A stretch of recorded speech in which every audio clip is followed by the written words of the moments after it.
Get your action underway at Riverside International Speedway. They race into turn one. Carson Macedo taps the wall but takes the lead. Side by side for second. Logan Schuhart looks to the inside of the 18 of Giovanni Scelzi. Scelzi right there with him. David Gravel part of that as well as they race into turn one. Landon Crawley down low. Scelzi back to the inside. Gets the second spot away from the 1S of Schuhart. Here comes David Gravel trying to make it a 2-for-1 in turns 3 and 4. Gravel up to second now. Scelzi right back to his inside as they enter corner number 1. David Gravel shoots through the gap between Giovanni Scelzi and Logan Schuhart to retain second. Chris Wyndham ninth and Bill Balog is 10th. Schuhart to the inside of Scelzi for third. Can he hold it? Yes, he can across the line. Logan Schuhart to third. 8 laps into a 30-lap feature. Carson Macedo leading it by 1 second over David Gravel, but now heavy lap traffic for the number 41. Can't find anything right in the middle to get by Aiden Gatewood, who battles with Brian Bell for position. Bryce Lucius part of that mix as well. And Macedo able to slide around the outside of Aiden Gatewood's number 37, now trying to split Lucius and Bell. Caution on the speedway, red flag condition. We got a car, I believe, upside down in turn number 4. It's the 55 of Kerry Madsen. Kerry Madsen climbing out of the number 55 already. We are under red flag conditions. Top of your screen. Oh, contact there. Sending Madsen up the banking and into the wall.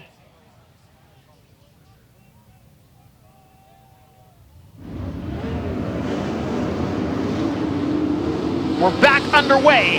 What a restart for Sheldon Hodenshield. Third into turn 1. Trying to grab second from David Gravel.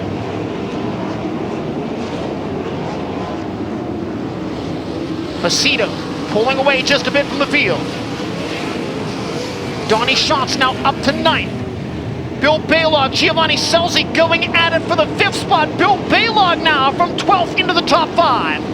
Looking for 7th, David Gravel looking for the lead now right behind Carson Macedo, this time by halfway home, 15 down and 15 to go in the ditch. Sheldon Hodenshield. Caution on the speedway, car slowing. Dylan Cisney on the top side in turns 3 and 4.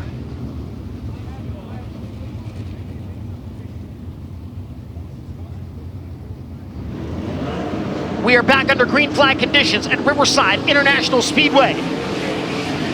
Logan Schuhart looks to the inside of Sheldon Hodenshield, and Donnie Schatz trying to race his way into the top 5 from row number 9. He's all over Bill Balog into turn 3.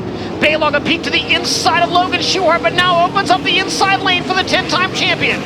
7 laps to go. David Gravel getting closer. But on a rubber-down racetrack, getting close is one thing, making a pass is another. Bryce Lucius headed to the infield. Oh, contact between Carson Macedo and the slower car of Aiden Gatewood sends Gatewood upside down. A look at the Dirt Vision replay in traffic. Carson Macedo slid up the racetrack, got into Gatewood. Gatewood gets into the wall and then tumbles over onto his side.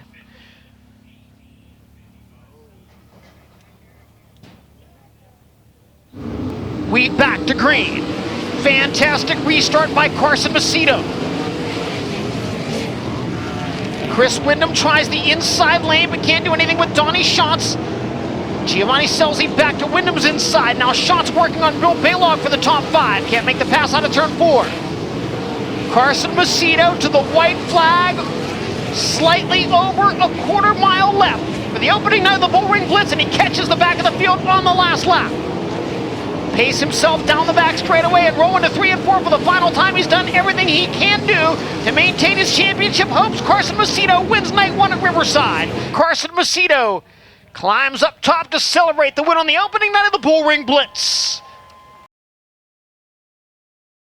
Yeah, I was nervous. A lot of those double file restarts, I didn't know where to be. The top was kind of where the grip and the rubber was, but I didn't want to be too high and then miss it and not get off 4 nice and then him beat me down into turn 1. Man, I I want to say, I'm sorry to that lapper, the 23 car. I could see David behind me on the big screen. I knew he was breathing right down my back, and I knew I had to make moves or I was going to get ate up. We were just going so slow down into turn 3, and I was getting nervous. And I seen the opening, and I drove it in there, and it was probably silly with the rubber being the way it was, but I didn't want to, get complacent and end up getting past. So I'm sorry to that team, and feel bad their stuff's tore up.